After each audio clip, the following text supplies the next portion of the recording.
All right, so good afternoon, everybody. I would want to welcome you warmly on behalf of uHoo, who is hosting this event today. My name is Matthias Gelber. People call me the Green Man, as we have a lot of people from Indonesia here today, and our main speaker, engineer John Budi Harjanto Listijono. He is Indonesian as well. So I changed from my normally Malaysian batik that you can see on the picture to the Indonesian batik today. And it reminds me of many, many amazing visits that I had to Indonesia, especially 96, 97, when I traveled all over Indonesia giving talks about environmental management systems. Really what we want today is we want to look at the topic of how do I know if the air I'm breathing is safe right now.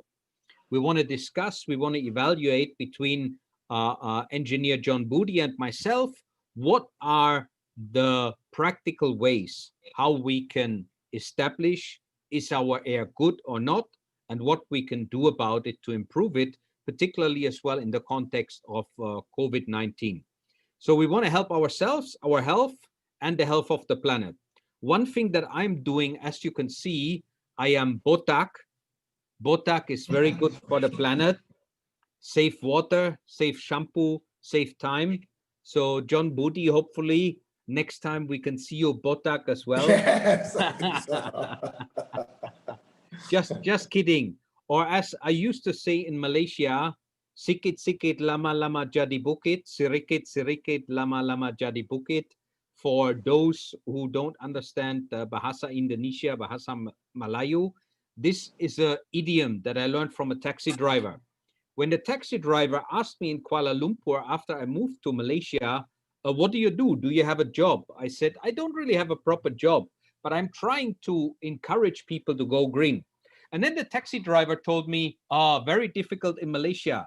No money, no talk. Everything is about money. And then we kept talking about what we can do. And I told him, step by step, I want to change people's mindset.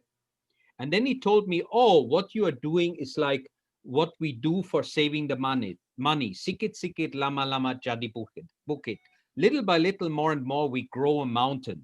And I think that is as well our situation now.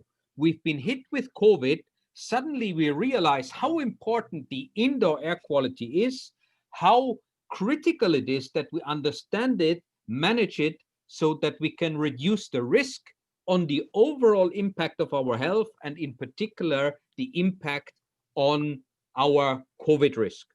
So our keynote speaker today, John Budi Harjanto Listijono, he is the expert on this subject. He is a master of science in engineering. He is a fellow, life fellow of ASHRAE. He's been working on topics, air quality, indoor air, HVAC, and those kind of topics all his life. That's why we are so privileged to have him here today. And I would like to hand over to him to give us our introductory keynote presentation. Over to you, Engineer John Budi. Thank you for joining us today. Okay, thank you very much, Matthias, for your introduction. Should I start it? My presentation now? Yes. Sure. Can I use my share screen? Yes. I already enabled shared screen for all of us. Should be possible for you to share it.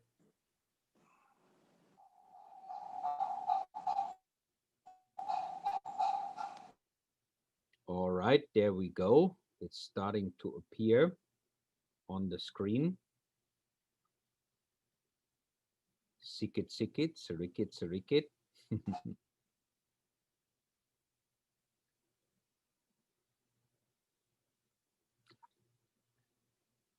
It looks like there is a little delay.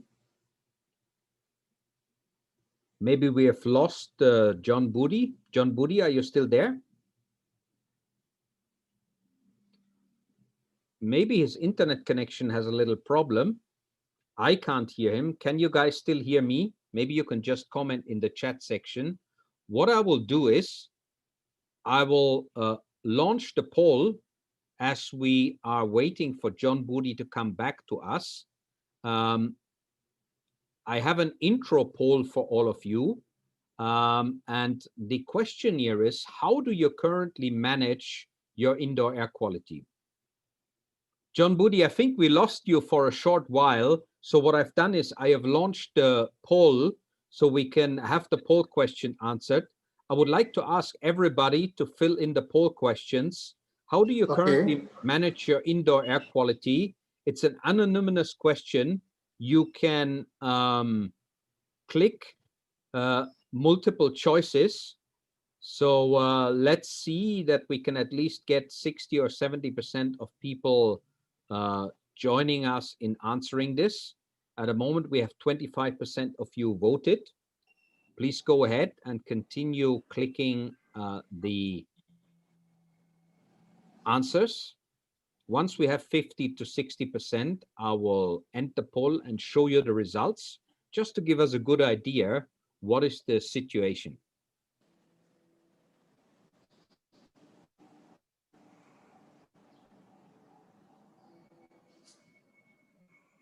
All right, we have about 60% of you now voted. That is excellent. I will close the poll and let us all see what are the results. We have 68% now, and I will share it with you. These are the results. The number one vote, which 86% of the participants concluded and clicked, bring in as much fresh air as possible through manual ventilation. Only 9% of you have the mechanical ventilation like an air handling unit. 23% of you are monitoring CO2, 18% PM 2.5 and total VOC. 9% monitor a wide range of parameters. 18% use HEPA filters. 5% use one out of the people who are answered use UV disinfection. Nobody uses bipolar ionization, only myself. And control building ventilation and systems through IAQ, internal air quality IoT devices, 9%. And I don't manage my air quality at all is 5%. So this is the result. The manual ventilation is the main thing that everybody does. So I will stop sharing the results, and hopefully we will be able to let John Budi pull up his presentation, and hopefully we won't encounter any challenges with your internet connection. Are you able to show us your presentation, John Budi? Yes. Have you seen my screen? I saw it earlier on, but not, it looked like a video rather than the slide presentation. Okay, yeah, there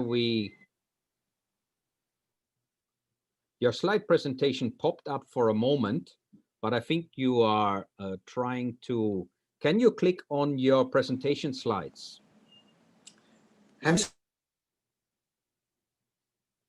Otherwise, let me get hold of your presentation slides, and I can as well pull them up and show them. Maybe that will work easier. I will just get into your presentation slides and try and use them here. Okay, I will try and share it. It worked when we did the trial run, but today we have a little hiccup. Okay, let me find it here. Can you stop sharing yours, Pak Budi, and then I will share mine here.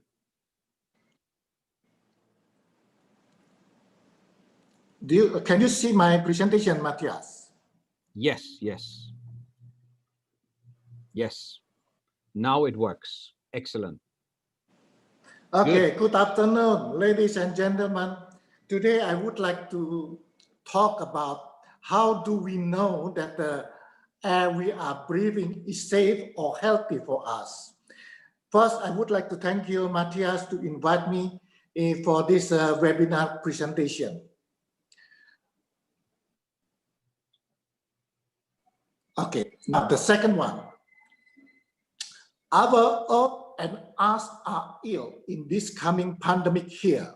We already more than 6 months all over the world in a very, very sick condition. We cannot go outside. We have to wear our mask, etc. We have to have social distancing and physical distancing, washing our hand, and then we cannot go out to meet people. Now, we look at data from the WHO, the death linked to the outdoor air and the household air pollution is 7 million. When we compare with the current pandemic, up to now, the death is only 1.1 million. Whereas compared with the pollution air, the death of the people in the world is more than 7 million people. And if we divided all these 7 people, 37% are due to the heart attack, and 21% is due to the pneumonia, and the other 20% is for the stroke, and the 19% is for the lung disease. That is the current situation, what we are facing. A lot of people didn't realize that the indoor air quality are very, very bad for our health. Now, how do we know that our air we are breathing is safe and healthy for us? Let us break down the source of this indoor air quality, etc. Now, when we are looking for the source of the indoor air quality, there are many, many sources. One of them is our industrial energy supply. The power plant, mostly we are using the coal. Started from 1992, the supply of the electricity mostly generated by the coal. Second is the transportation, the car, especially the diesel car. And the other thing is also the waste,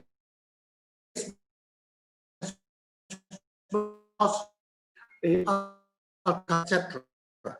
Now, this pollution source, this is the percentage. 52% is coming from the industry, including at the power plant. 27% coming from the transportation. And then 10% is coming from the agriculture, and then commercial building and residential heating system is 1%. For the commercial and consumer product is about 8%. Now, when we are looking at the atmospherics, all of those gas we are burning will go to the atmospherics. 90% of our air is in the troposphere. The layer of the troposphere is only 10 kilometers. Compared with the diameters of the air is 12,720 kilometers. It is very, very thin. So all those pollutants will go to the atmosphere. Therefore, the air we are breathing is very, very important. Now, when we look at our outdoor air, this is the Outdoor Air Quality Index, or AQI, proposed by the Environmental Protection Agency from United States. There are 6 parameters here. The ozone, PM10, PM2.5, monoxide, sulfur dioxide, natrium dioxide. So this is divided, the AQI, the value is a 7 layer. The good one is from 0 to 5. It all depends on the concentration of each particular pollutant. So you can see the detail inside this table here. I'm not talking about the detail of this indoor air quality or air quality index. Now, we go to the inside indoor air quality. We are living about 90% of our time inside the building or inside our house. So in our house, there are so many pollutants. One of them is the PM 2.5 and the VOC, volatile organic compound, and the biotoxic, and then also the metal.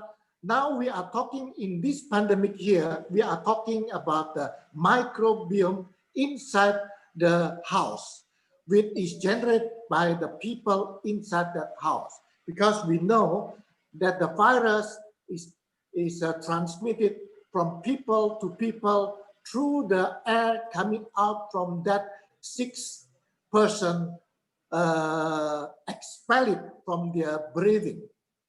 The second one is we are talking about the PM 2.5, and then the other thing is disinfectant byproducts, including the chemical, etc. When we look at all the pollutant here in this coming pandemic, the most important thing is the microbiome inside the building, which is generated by the people inside. Because with this virus and bacteria, it is transmitted person to person inside the building. Now, when we look at the indoor air quality, each country have their own standard. This is some of the example. Each country, for example, the last column is Hong Kong, and the other one is from the Canada, and some from the Europe, and some from the America. So each country has their own indoor air quality particle or pollutant inside they would like to consider. For example, when we look at the carbon dioxide, only the Hong Kong, this one here, they put it 800 and 1000 ppm. So according to the Hong Kong standard, the good indoor air quality, the CO2 level is maximum is 1000. The good one is 800. When we look at the current recommendation from the ASHRAE, the task force for this pandemic, they prefer the CO2 level inside the house is less than 800 ppm. And this is the most important thing in the indoor air quality, that we can measure whether our indoor air quality good or not, is by measuring this CO2 level. Why? Let me explain it later on. Now I continue with the Taiwan. For the Taiwan standard of indoor air quality, besides the CO2 level, the CO and formaldehyde, they also put it the bacteria, fungi, and this bacteria and fungi, including the virus. And they put it 1,500 CFU, colonial forming unit, per cubic meter. And then the 1,000 CFU, colonial forming unit, per cubic meters. Whereas the PM should be less 35 micrograms per cubic. When we look at the other standard, our country standard, like European standard, this PM 2.5, they prefer less than 15 micrograms. Some country even less than 12 micrograms per cubic meters. Why this PM 2.5 is very, very important in our indoor air quality. Later on, I will explain it. So we are going to concentrate CO2, PM2.5, and some of the VOC or virus. Now, for this pandemic condition, the indoor air quality, the most important thing is the microorganisms inside the air, which is generated by the people inside the room. For example, the bacteria, fungi, pollen, virus, dust, mice. In this case, the virus and the bacteria is very, very serious for our indoor air quality in this coming pandemic condition. Now, when we look at the air, now I would like to explain a little bit how important the air we are breathing before we are talking about the quality of the air. Now, when we are breathing, if the air coming into our lung from the bacteria or for the PM2.5 or other chemical, this will affect our health immediately. Why? It's immediately. Comparing with the water and the food, I will explain it later on. Now, look at our human lung. When the air coming to our nose and then enter to our lung, the most important thing is our alveoli. In this alveoli, the rich oxygen air will enter to this alveoli. And this alveoli, in this alveoli here, there is the exchange of the oxygen and diffused into our bloodstream. And this oxygen will be attached by our globin and then distributed all over our body, including our cell, heart cell, and also our brain.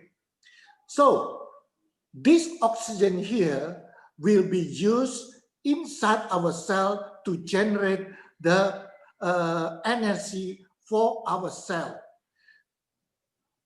It is like the small power plant inside the cell with using this oxygen. Without this oxygen, that cell cannot survive. So this is why we cannot holding our breath more than 3 minutes. If we are holding the breath more than 3 minutes, all that cell without the oxygen will die immediately. And let's just compare our breathing with our drinking of the water and our eating. Human cannot survive without breathing maximum 3 minutes. Probably everybody can try how many minutes can we hold our breath without choking our breathing. Usually, ordinary people is 1 minute. Only a special people can hold until 3 minutes. When we look at the number of the human breathing, usually we breathe about 17 to 20 times a minute or 20,000 times a day. And the total of the air we are breathing is 11,000 liters per day. Let's compare with the water we are drinking. We are only drinking a water about 1.5 liters up to 2 liters a day. We can survive without drinking water until 3 days. Without drinking water, people can survive. But without breathing, we can only survive until 3 minutes. Now, when we are eating, we can survive without food up to 7 days. And the average food, the solid food we are consumed per day is less than 1 kilogram. And people usually didn't read because the air is free. People just take it for granted. People didn't realize that the air we are breathing is very, very important to our health and to our survival. So with this coming pandemic, now people realize that people have to wear masks because our air is very, very dangerous if inside the air there is some virus or some pollutant inside the air. Now the problem is, how do we know the air we are breathing is safe in this coming pandemic?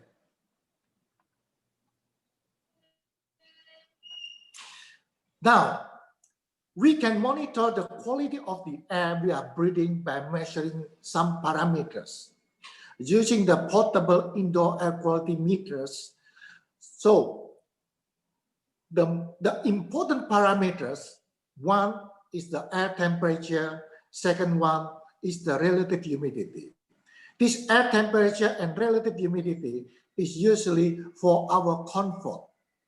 The third one is the total VOC, volatile organic compound.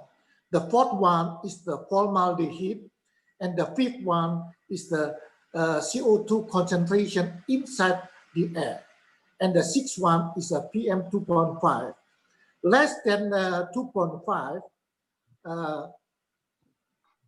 can I go back to this one here? If the air we are breathing, there is some particle less than 2.5, this particle will enter to our bloodstream. If that particle is very, very dangerous, it will affect our heart, it will affect our brain, so it will affect the human health. Long term, it is very dangerous. It can generate the cancer, it can generate the heart attack and stroke inside our body. So PM 2.5, because PM 2.5 are so small, so our nose cannot eliminate it. Our throat, the mucus inside our throat also cannot filter it. This is very, very dangerous particle. Therefore, if we want to know, the most important things is our CO2 concentration level, and the second one is the PM 2.5. Why this CO2 level is very, very important. I think in this coming pandemic, this CO2 level is the most important parameter we have to consider. Now, when we look at the situation in this pandemic, because the virus is generated by the people, so we have to concentrate at what is going out from the breath of the people for the sick people. This virus is coming out from the breath of the sick people, including the concentration of the CO2 level. If we want to measure the PM 2.0, the virus, the COVID-19, we can use that swab when it is in the service. But sometimes in the laboratory, we have to use that DNA screening. But DNA screening, it is very expensive. It is more than $100,000 the equipment. So it is very difficult for the ordinary people to measure the virus. However, we can measure indirectly by measuring the CO2 level inside the building. Because the CO2 level is also going out from the air expelled from the breathing.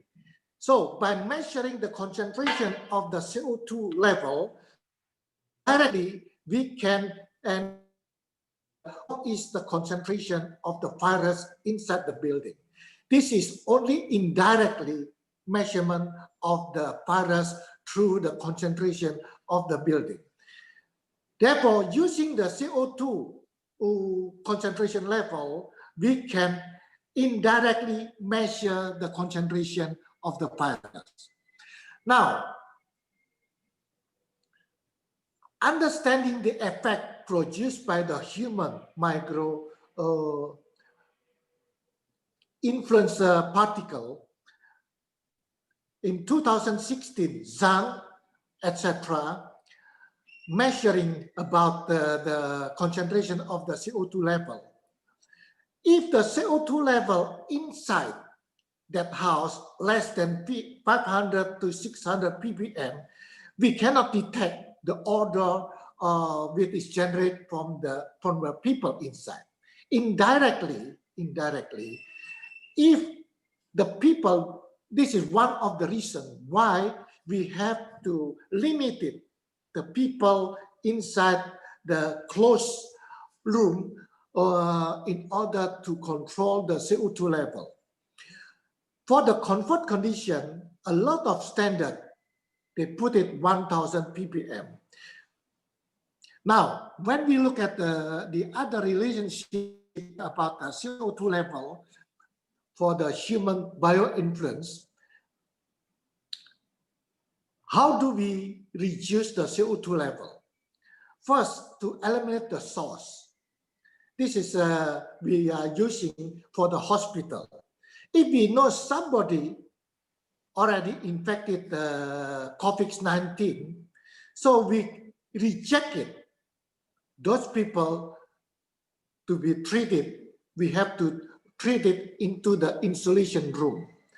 The same condition by measuring the people, the temperature, and also the surface temperature when they want to enter to the some building or some of the supermarket or some of the other office building. By measuring the temperature of the building, if that person have a higher temperature, we don't allow them to enter to that building. This is one of the technique to eliminate the source. The second one, to exhaust the contamination air outside of the building.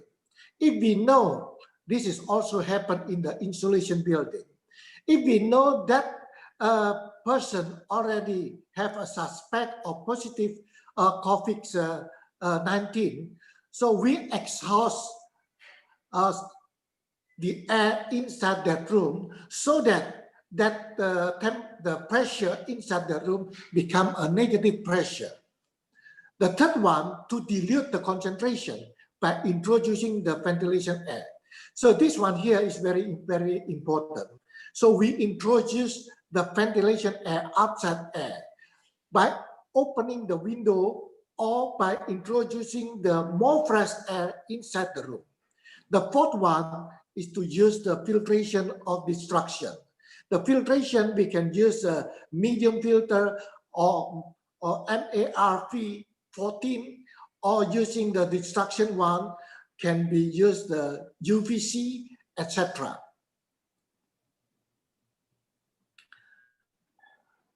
Now, the CO2 level is also very important for our health.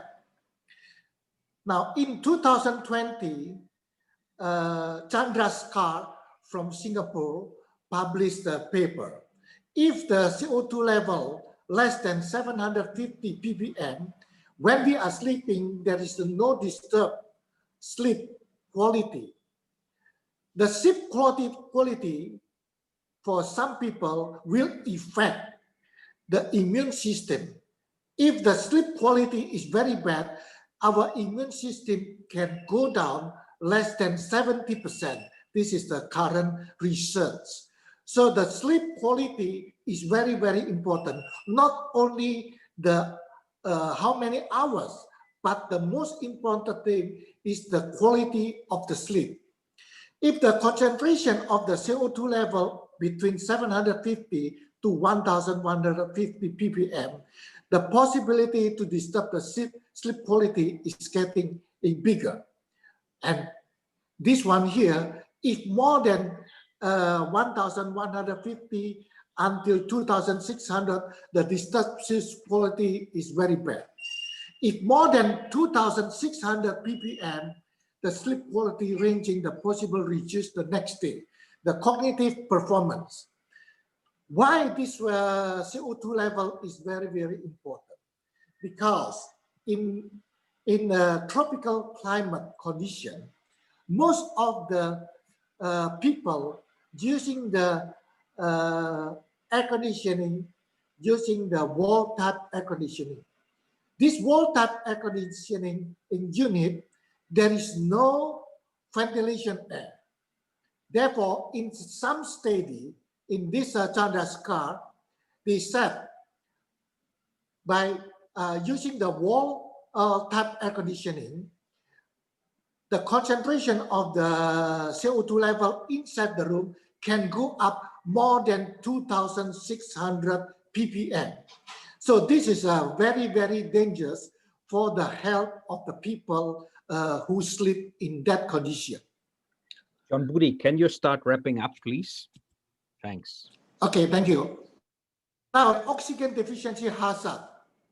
The ASHRAE, which is the Occupation Safety and Health Administration, mentioning that if the concentration of the oxygen level is less than 19.5%, they call it that the oxygen deficiency atmosphere. And this is very dangerous for our health, etc. Now, how to increase? There is some relationship between the oxygen level with our CO2 level. In order, if we want to have oxygen level high, we have to introduce the outside air more.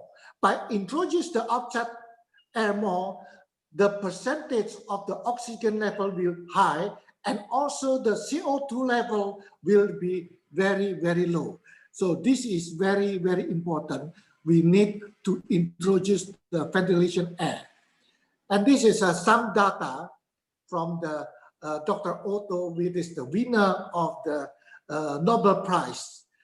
They said all the disease, including the cancer and the other disease, is because of the oxygen deficiency. Probably later on you can read it, this data.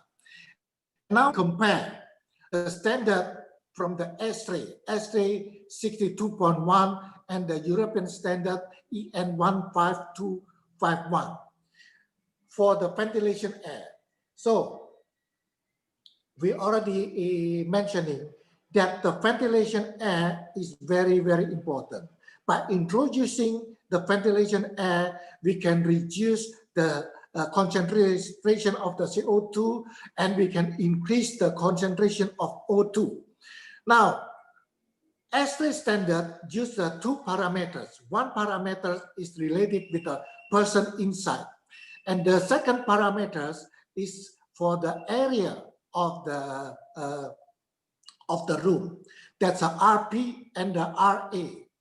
Now, if we compare with the European standard, they divided into three categories. Category 1, 2, 3. Capital 1, 2, 3. But there is some difference. The European standard also mentioning the people coming from the outside, whereas the American standard is concentrating for the people inside the room. But when we are comparing the ventilation introduced using these two standards, there is a two big difference. So the European standard is ranging from 2.5 until 3 times compared to the American standard. So this is the data. This is some of the standard we are usually using in our ventilation air. Now, countries including Indonesia, Malaysia, Singapore, Philippines, and other countries, they usually follow the ASHRAE standard or ASHRAE standard 62.1. So when we look at the ASHRAE standard introduced in 1989 or 2004, compared with the European standard Eurofans 2002, so the number of the ventilation air is less, or European standard is about 2.5 until 3 times.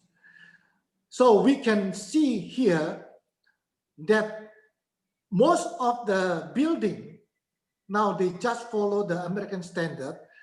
In this coming pandemic, people recognize that the building is not ready to mitigate this pandemic because most of them are using the American standard 62.1. So I think for the health period, that is the upper one, probably we have to reconsider how to increase the ventilation air. By introducing the more ventilation air, we can reduce the CO2 level and also we can increase the oxygen level. So this is the condition we have to consider. What is the future ventilation rate for the human health? So our suggestion to follow the European standard. I think that is my final presentation. Matthias, thank you. All right, thank you so much, John Budi. Excellent presentation with loads of comprehensive input.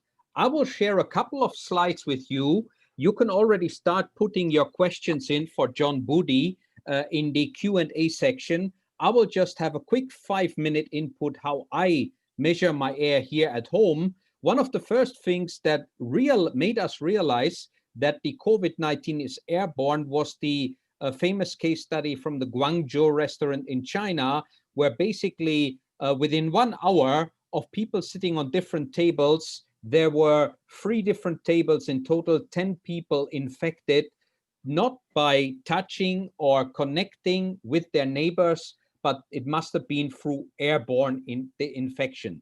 So this was the study that showed us there is a problem.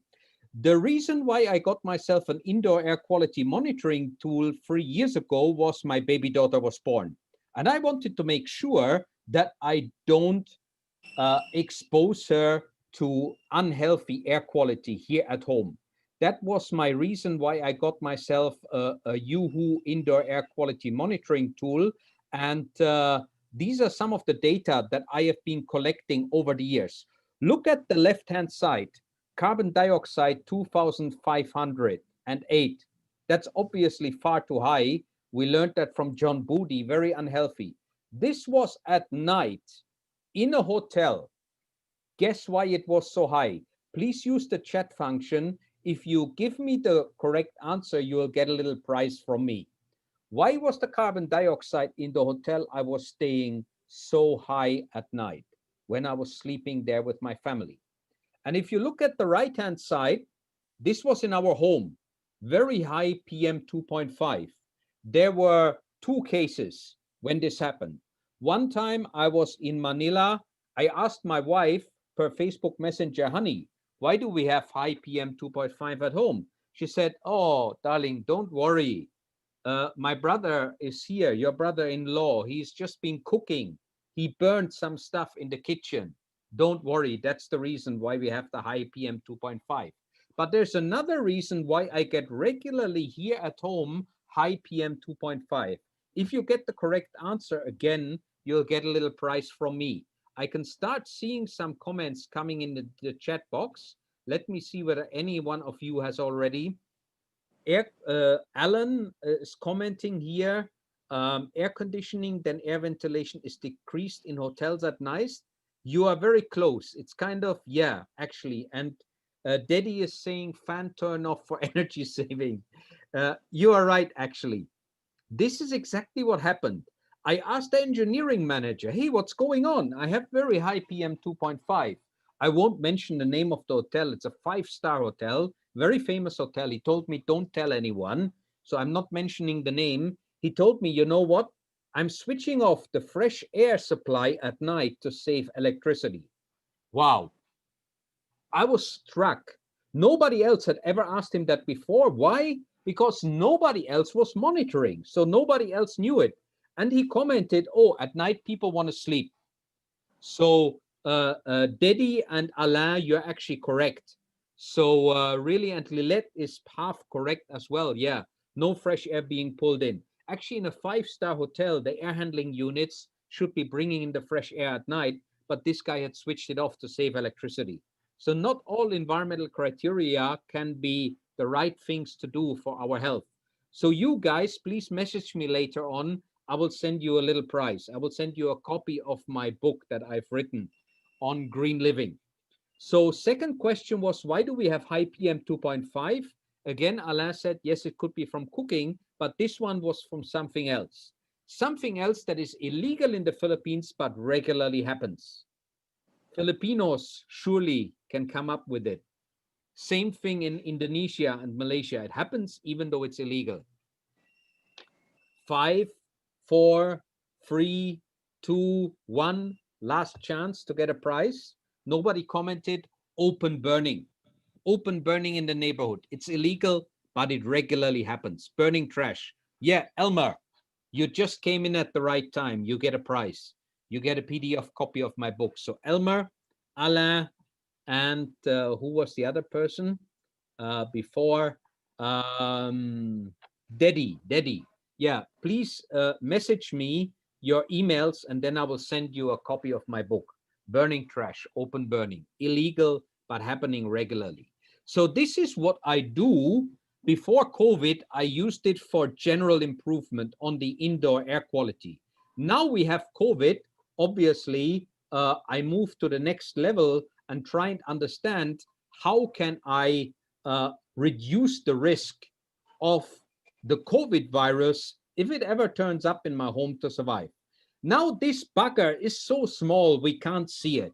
It's very difficult to measure and monitor. Engineer John Budi already told us, if you want the bacteria monitoring system in your home, $100,000 US, too expensive. It's very small. It loves to travel on the PM 2.5 particles.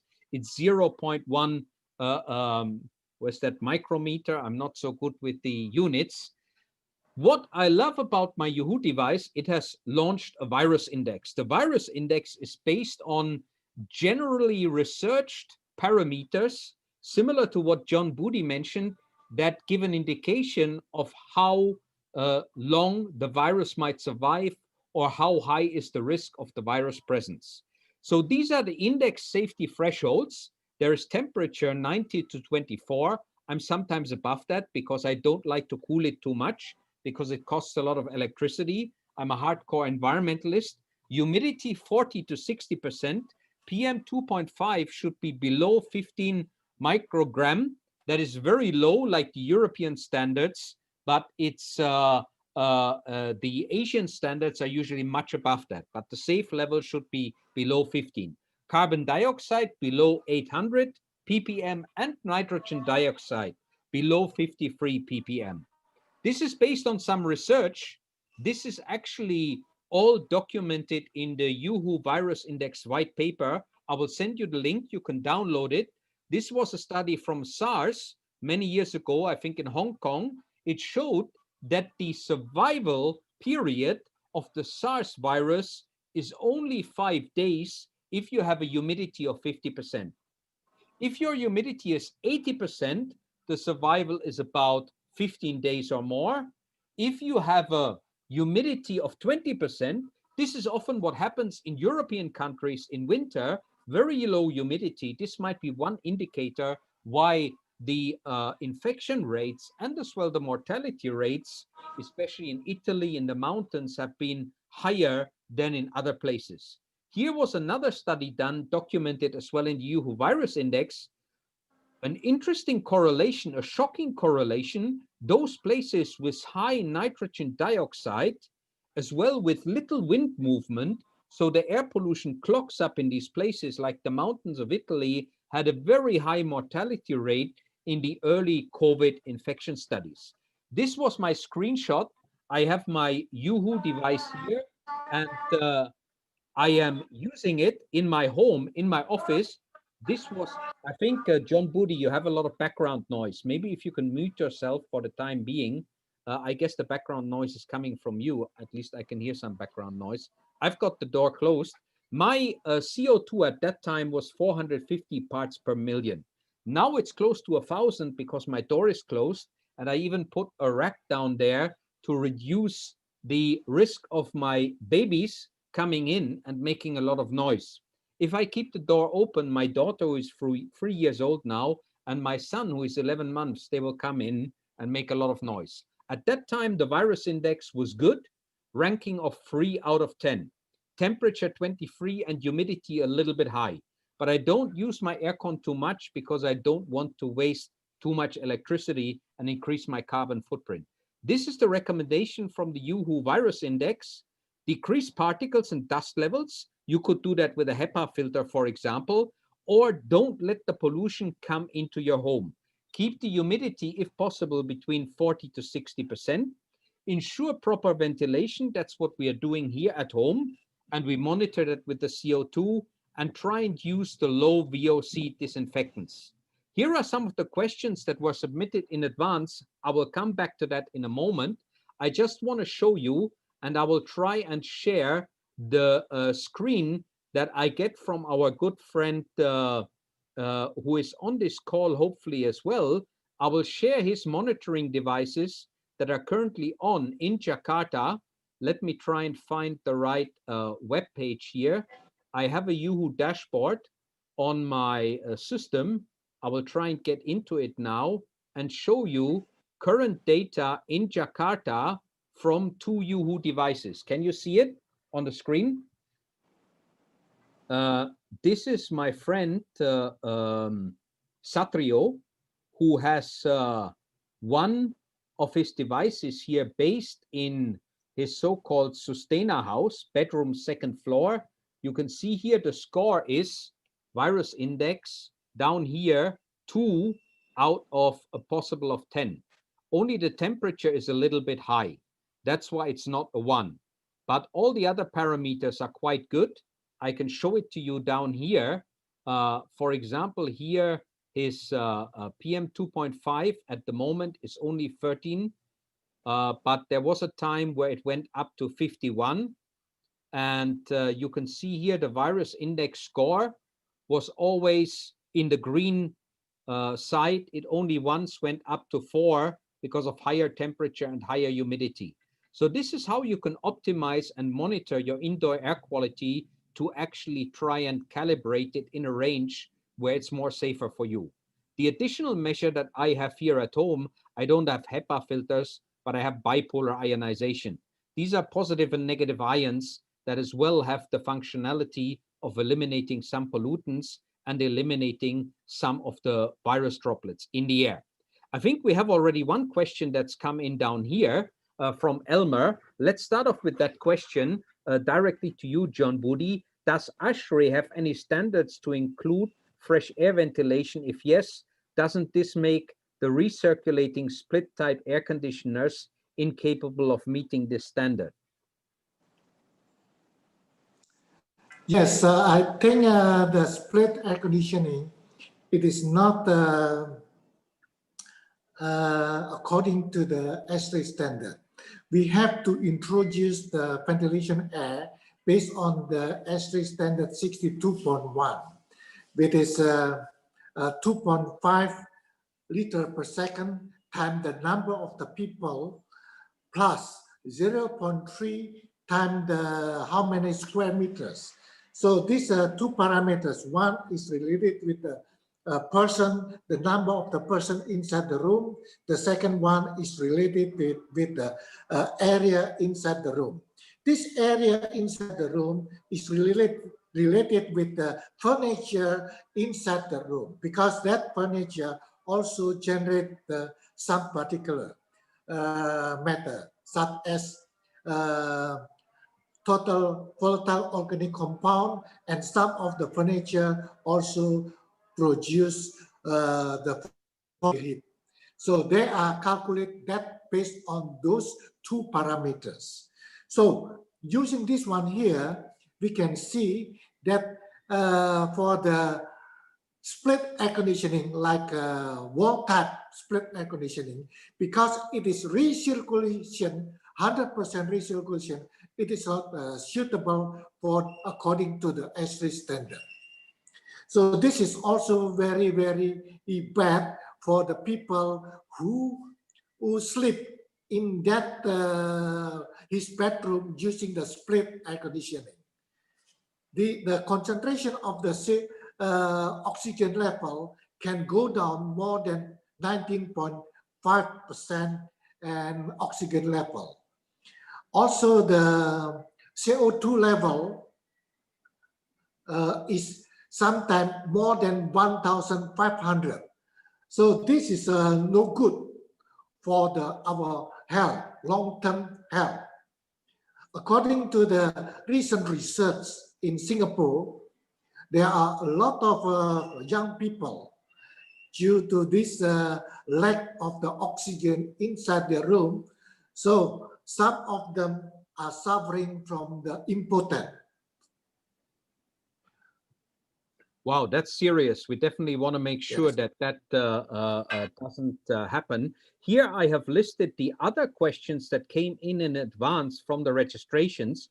But if you check the chat box, Satrio has given his email there. I showed you briefly his uHoo devices in his two rooms that he is using, where he's monitoring the virus index and as well the other air quality parameters. Then I sent the link in the chat box where you can download the actual white paper, which gives a lot of tips of what you can do at home.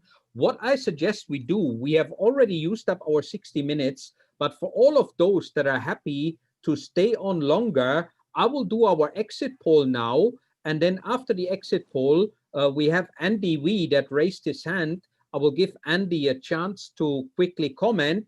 And then John Budi and myself, we will go through these questions that have been asked in advance of the session, and you can still ask your own questions. But let me just launch the exit poll, because in this exit poll, you can basically ask for follow-up action. I will launch the poll now here. We will follow up with you. What follow-up input do you need? Multiple choice. And you want to contact Engineer Budi, you want to contact uHoo, you want to get in touch with me, you want to contact Satrio, the guy who has the two uHoo devices running in Jakarta, and learn more from his experience. You want the presentation slides, or you want more detailed discussion. Please click on what you want. From the poll, we will see your answer, and we can directly follow up with your email and put you either in touch with the people that you want to get in touch with, or we can alternatively send you the information like the presentation slides. Both myself and Engineer John Budi are happy to make them available, and some of the information is really great. We will as well resend you the uHoo virus index where you can download it. I am looking forward to study the presentation slides of John Budi more in detail as well, particularly the comparison of the indoor air quality parameter standards that we have for different countries. I think that is really, really interesting. So please finish off your final poll quickly so we can get that data and then follow up with you. I'll give you another 10 seconds to finish it off. So if you want that follow-up information, please click it now. 5, 4, 3, 2, 1, and that's it. Our poll is finished, and I can share the results with you. The most popular request was the presentation slides. Some people want to get in touch with uHoo, with John Budi, and only 2 people want to get in touch with me and Satrio. Oh, so sad. Nobody wants to get in touch with you, but I will get in touch with you. Satrio is the guy with the 2 uHoo devices. You can as well get his email directly. So let's go through the questions that we still have here. But remind me, who raised his hand? I can't remember. My memory is short. Who raised their hand? Who was that? Can you raise your hand again, please, so that I can give you quickly the chance to either comment or to ask a question? Okay, maybe you can do that in a while. I will go back to the questions that we have here. Now I'll go through them one by one. How is it possible to know whether my indoor air is free and clean with pollution and infections? I think we covered that already earlier on. You really should get an indoor monitoring device. As a minimum, you should monitor your CO2 levels, but the CO2 is a proxy for how many bacterial kind of things could be floating in the air. The less CO2 you have, the more fresh air is coming in to float it out. If you want to measure the actual bacteria, it will be very expensive equipment. There are the tools available, the tools like the uHoo or other monitoring devices out there, individual devices. I like the uHoo because it's very comprehensive and it has the virus index. For how long and when should we open our windows? Can COVID-19 move upwards if I live in the first floor and above? John Budi, you want to answer to that question?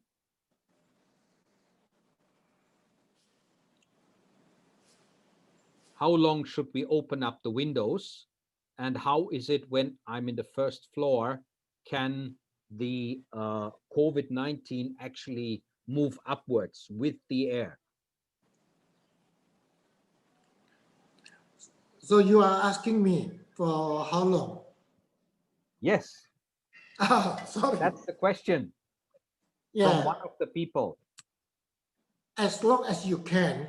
The problem is by opening the window, since some of our fresh air, ambient air, they are also very humid and the temperature is very high. However, in this coming pandemic, the most important thing, how to reduce the concentration of the virus. As long as we can open it and we can stand with the humidity level and with the temperature level, you had better to open it as long as you can. There is no restriction. By opening the window, it means you introduce the ventilation air inside your room. Which means that you are diluting the virus inside your room so that the concentration level of the virus inside the room will be as low as possible. By lowering the concentration of the virus, the possibility to get infected is very, very low. Good, good. We have a couple of other comments that are similar. In my house, we have the door open at one side and the window open at the other end of the house. So you get circulation. If you own the house yourself, you can try and design the house in such a way that you have cross ventilation. If you are building a new house, make sure you have good air circulation. But as engineer John Budi said, if you have high humidity and outdoor air pollution, when I see that I have open burning in the neighborhood, I see it on my uHoo, or I can smell it, then I close the window, I close the door to block the fresh air from coming in. And I do more air circulation and ventilation early and late, because then the temperature of the air is cooler and the humidity is lower. Those are some of the things that we have to take into consideration in Southeast Asia. I think we have similar comments here that we already covered. We have one comment here on cook stoves and another one on how is the impact on the social determinants. I guess the social determinants means, you know, in some poorer areas or even slums, there is a lot of open burning. There are maybe even cook stoves inside of people's homes, and there's a much higher level of PM 2.5. So what is very important is, I think, that we use clean cook stoves as much as possible. There are sometimes projects. I know the Asian Development Bank here in the region is doing projects on cleaner cook stoves.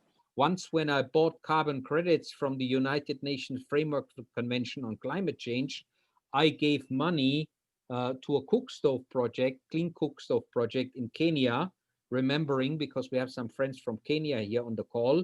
So I think we need to support those people that don't have the means with some kind of mechanisms to improve their air quality, to hopefully have better health and less virus risk.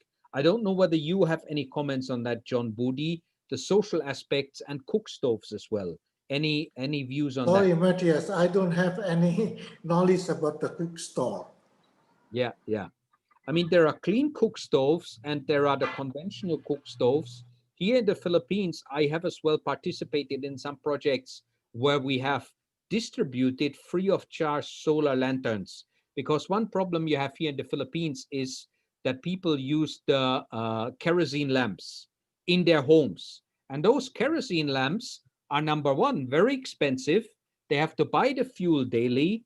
And number two, there's a lot of PM 2.5 coming from those kerosene lamps inside of the homes.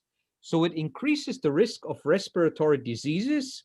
It increases the risk of infertility, as what John Budi was mentioning earlier about the Singapore studies. And it increases the risk that the COVID virus particles can travel, as some studies have shown, on the small PM 2.5 particles. So the social determinants that I think we can take into consideration is, can we support some of those needy populations with those kind of measures to actually help them?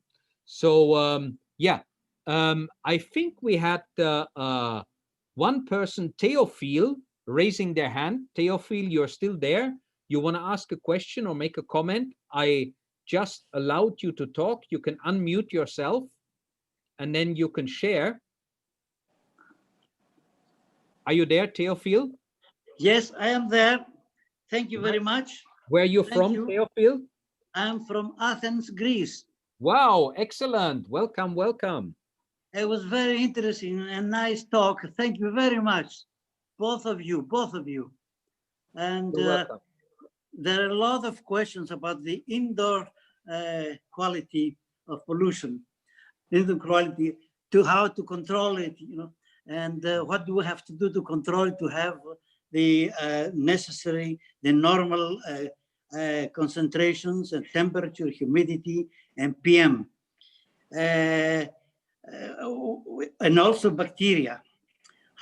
What do we have to do to reduce or to have the normal concentration and the normal conditions? Maybe John Budi, you can summarize your recommendations on that. Yes, in the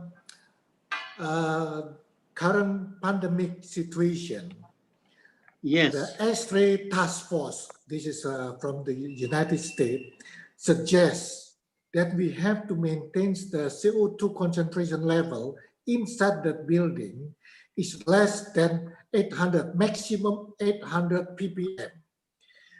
Why? As we explained it before, by measuring the CO2 level indirectly, we can measure the particle which is generated by the people, such as the coughs or also the bio particle generated by the people inside the room. So this is very important. How to get that CO2 level? We have to introduce the outside air. One thing is just open the door or the window, and secondly, you have to use that some equipment. They call it the DOAS, dedicated outdoor air system.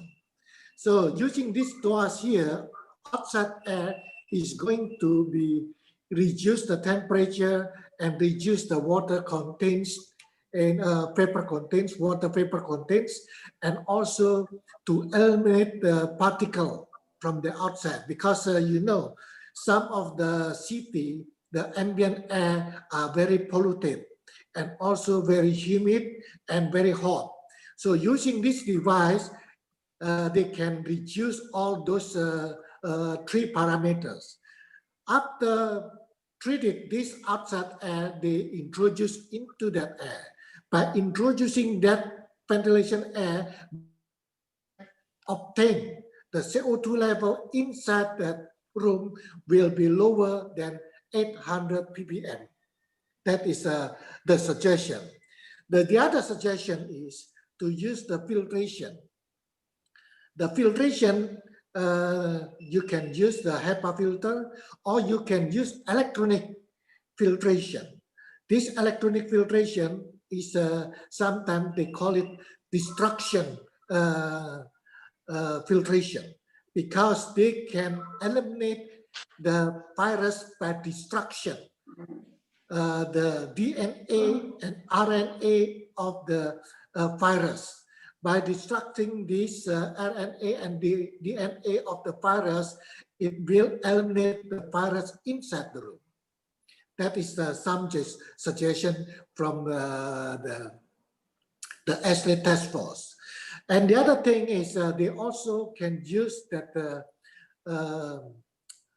UVC, the UVC ranging from 254 nanometers up to 265 nanometers. But some researchers saying that in order to eliminate more effectively, they already use 222 nanometers wavelength of the UVC. This is more effective compared with the conventional UVC 254 or 265 nanometers wavelength. I think, Theophil, it depends very much on the situation that you're in, but the starting point is you need to monitor. So getting yourself a monitoring device, in particular recommended uHoo, because it's so comprehensive and it has the virus index, that is the starting point. Without knowing what your air quality is, you cannot decide what are the best measures to take. And I am a consultant for the Philippine Stock Exchange. We were considering HEPA filters, but the construction, refurbishment cost, and the additional power consumption for the booster fans that we would have needed to install would have been so high cost that we decided not to go ahead with this. And the starting point will now be to try and monitor the air quality and understand what is the most effective way. Now, technologies, there are many around. UV is very effective, but UV, you have to hide it in the duct because it cannot be applied when exposed to humans. That's why I use here at my home the bipolar ionization, because that carries the ions into the room. And in the room that I'm sitting in here now, let me switch on my my video again. Surrounding me in the air, because I have installed it in the aircon here in my room, I have positive and negative ions. These positive and negative ions can eliminate virus droplets in the air. It has been proven by many different studies. In addition to that, what we experienced was, my wife liked it, the kitchen smell disappeared from the cooking. Normally, especially here in the Philippines, people like to fry the fish, and it is smelly all day long. Yeah. And once we installed that from the bipolar ionization, that disappeared. So there are many different technologies out there. You need to do your research. You need to decide what is best for your building, best for your organization. It's a cost question. But the number one important thing is monitor your existing air quality to be able to determine what you really need. I think Andy, I think Andy Wee was the guy that raised his hand earlier on, if I remember it correctly. Andy, are you still there? Shall I allow you to ask your question or make your comment as well? May I have Is that yeah? Okay, hang on. I'll just ask Andy, and then we can get back to you, Theophile. I'll just allow Andy to talk if he wants to talk, because I think okay. Raised his hand earlier. Andy, you're still muted. You're still muted. Sorry, I don't have a question. Sorry. Ah, okay, all right. So I got it wrong. Theophile, do you still have a question? Or maybe the person that's with you, I think, might have a question. Let us know. You need to unmute yourself. Yeah. My wife has a question. She's Sure. also a physician. Yeah, Yes, because I'm interested in when you have when you ionize the atmosphere, you breathe the ions. Do you have any interaction on that? Because you increase the possibility to breathe ions, and the ions interact with our body too. So you induce some different kind of danger. I would have to go back to the research studies on the bipolar ionization, but you have it as well in a forest. If you are going into a forest, you have a high level of positive and negative ions. So it's a natural phenomena. It's not really an artificial phenomena. And it's different from ozone. Ozone is dangerous when it is higher concentrations. Small concentrations, it has a disinfectant level. But there have been a range of different studies done on it. I would have to dig them out, and maybe I can send them to you if you can email it to me. But positive and negative ions are a natural phenomena. So it's just mirroring kind of natural occurrences rather than introducing something additionally artificial. And I've been in this room for a couple of months already with the bipolar ionization switched on 24/7. I have so far only discovered positive experiences. And you can Google it. It's been widely adopted in hotels, airports. The Indian Railway has adopted it as a COVID prevention measure. I haven't heard of any negative impact on human health, but it's been used to really work against the COVID virus in a human present environment, which is what you cannot do with the UV. The UV will be applied in the ducts, and then when the air goes through the ducts, that's when the UV will be eliminated. Or I remember, I think you can as well use the UV for some milliseconds. uHoo has a collaboration with a company in Singapore where they have installed the uHoo monitors and the UV devices in rooms. And when it is above a certain level, the UV light will be on for milliseconds. I think that is not dangerous to human exposure. And in these milliseconds will eliminate the airborne bacteria. But you cannot have the UV on continuously because that would be problematic for our eyes and for our skin. So there are different ways, and you can actually combine them with an indoor monitoring device. And that has already been done in Singapore with the uHoo, where through an automated system, once the trigger point is reached, like 1,000 ppm of CO2 level, then the system kicks in and makes a very brief elimination of the virus particles. Thank you very much. Can I ask a question? Sure. Can I ask a question? Our last question for today. What kind of plants do you have behind you? Oh, good. Indoor plants. I have many indoor plants. Actually, on the other side, I have where I'm looking at behind my camera, there are another 4 or 5 plants. You have to ask my wife for all the names of the plants, but several of the plants, like the one I'm looking at, is a snake plant. Snake plant is quite well known for filtering out VOC and improving indoor air quality. It has 2 reasons why I have those plants in my room. One is to improve my indoor air quality, and 2, to don't lose the connection with nature during the COVID crisis, right? We need to be connected. We have a terrace with plants. We have terrace. We need the connection. already when we talk about green building design, we call it biophilia, the love of nature, trying to build the nature into our buildings. So I think that is a future trend for green building design. But the biggest trend for buildings in the next 5 years will be health. Health will be the mega trend. In the last 10 years, we had green building certification, energy efficiency. The next 5 years, how healthy is your building for you, your tenants, for your children, for the families, if we talk about residential, and if we think about office building or hospitals, or even, you know, your taxis, your transportation, it will be all about health and how we are able to minimize the virus risk. That's why I recommend all of you, starting point is measure, monitor, get yourself a uHoo device and understand where you are to then decide what is the next course of action to make it improved. So thank you. Thank you very much. Thank you very, very much. Both of you. Thank you. And Ivan actually asked the same question. I see that just on the Q&A. He asked about the indoor plants. They actually, increase the oxygen level while at the same time absorb the carbon dioxide. That's the photosynthesis. The plants do the opposite of what we humans do. We humans breathe in the oxygen, breathe out the carbon dioxide.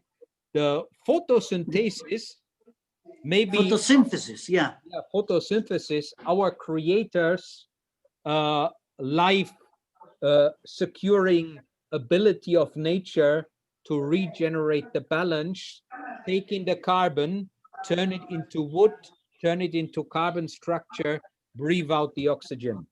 So thank you, uHoo, for sponsoring this event. Thank you, Engineer John Budi, for an excellent, detailed, insightful presentation. Thanks to all of you guys who came today to attend. Thank you. We still have more than 70% of people that started the event with us, even though we have gone 25 minutes over time. So I really appreciate that you are sticking with us. That means you have enjoyed the discussion.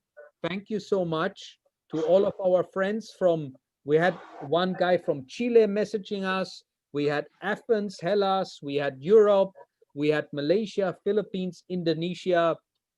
We had the whole world come together today. Isn't that beautiful? And all for the purpose of us improving our health, our quality of life, and reducing the risk of COVID infection. Which our health is the most important thing we have, our health. That's the most important. Totally agree.